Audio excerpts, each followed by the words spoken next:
నమస్కారం. ధనుర్మాసం ప్రత్యేక ధర్మ సందేహాలు కార్యక్రమానికి స్వాగతం. భక్తులు ఎంతో భక్తి శ్రద్ధలతో ఆ భగవంతుణ్ణి ఆరాధించి ఆయనకు చేరువయ్యే ప్రత్యేక మాసమే ధనుర్మాసం. మరి ధనుర్మాసానికి సంబంధించి ప్రేక్షకులకు ఎన్నో సందేహాలున్నాయి. వాటన్నిటినీ ఉత్తరాలు, ఈమెయిల్స్ ద్వారా మాకు పంపించారు. ధనుర్మాసం వ్రత విధి విధానం ఏంటి, ధనుర్మాసంలో ఆచరించవలసినటువంటి నియమాలు ఏమన్నా ఉన్నాయా, ఇలాంటి విశేషాలన్నీ తెలియచేయడానికి ఈనాటి కార్యక్రమంలో మన ముందున్నారు ఉపన్యాస శిరోమణి, వేద విభూషణ, ఆగమ వారిధి, అభినవ వ్యాస డాక్టర్ కందాడే రామానుజాచారి గారు. వారిని అడిగి తెలుసుకుందాం. నమస్కారం అండి గురువు గారు. గురువుగారు, మొదటి ఉత్తరం చూద్దామండి. కాకినాడ నుండి జానకి గారు పంపించారు. ధనుర్మాసం అంటే ఏంటి? 12 మాసాల్లో ఇది ఒకటి కాదు కదా అని అడుగుతున్నారు. కాదు కదా అన్నారు. నిర్ణయించుకొని అడుగుతున్నారు. ప్రశ్ననా సమాధానం? మనకు ప్రశ్న వస్తుంది కదా. అవును. మనం మొదలు చెప్పుకున్నాం మాసాలను లెక్కించే మార్గాలు 2 అని. అవును. ఒకటి సూర్య మార్గం, మరొకటి చంద్ర మార్గం. అంటే సౌరమానం, చాంద్రమానం. చాంద్రమానంలో ధనుర్మాసం లేదు, సౌరమానంలో ఉంది. చాంద్రమానంలో చైత్రం, వైశాఖం, జ్యేష్టం, ఆషాఢం ఇలాగే ఉంటాయి.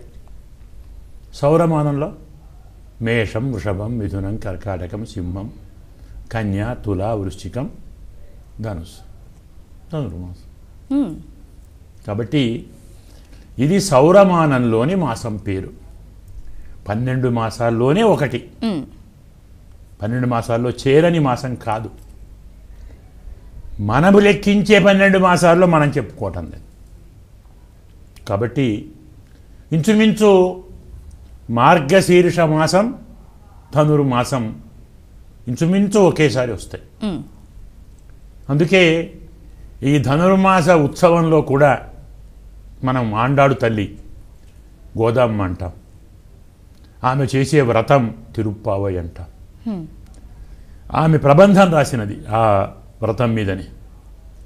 అందులో మొట్టమొదటి పాశురం మార్గడి తింగళ్ మది నిరయింద నన్నాడాళ్ అంటే మార్గశీర్ష మాసము వచ్చినది, శుక్లపక్షము వచ్చినది, పండు వెన్నెల కాస్తూ ఉన్నది అని మొదలుపెట్టినది. అంటే ధనుర్మాసము, మార్గశీర్ష మాసం 2 ఇంచుమించు ఒకటే. ఒక్కొక్కసారి లెక్కలో వారం 10 రోజులు వెనక ముందు రావచ్చు.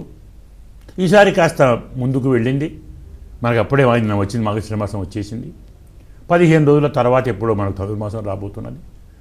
ఏమైనా ఒక 15 రోజులో, 10 రోజులో, 20 రోజులో ఈ 2 కలిసి ఉంటాయి. అందువల్ల అందులో లేదు అనటానికి వీల్లేదు. దీన్ని మనం ధనుర్మాసం అంటాం. ధనురాశిలో సూర్య భగవానుడు ఉన్న మాసాన్ని ధనుర్మాసం.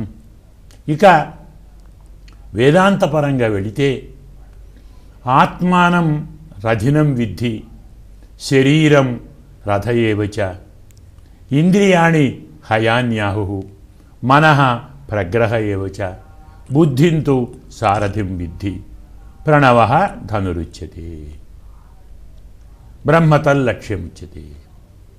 మనము ఒక యోధులం, ఒక వీరులం, యుద్ధం చేసేవాళ్ళం. యుద్ధానికి వెళ్ళేవాడు రథమెక్కి వెళ్ళాలి.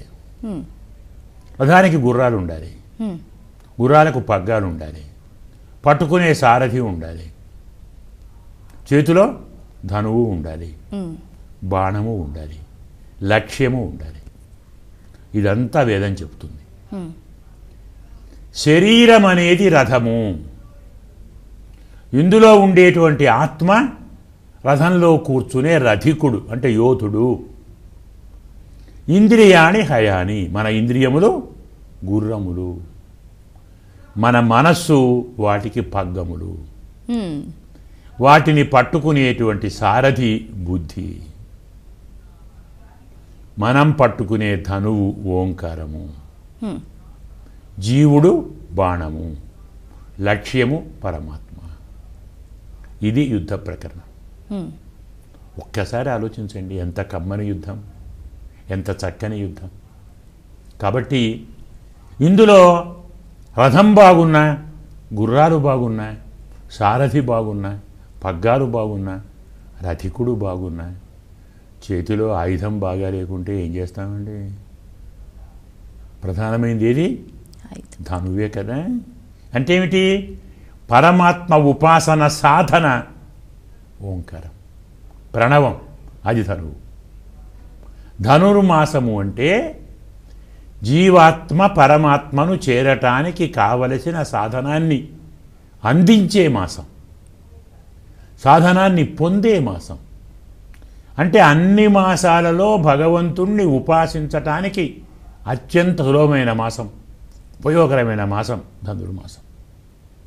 ఈ ఉపాసనతో, ప్రణవ ఉపాసనతో పరమాత్మను చెందుటే ధనుర్మాస వ్రతం.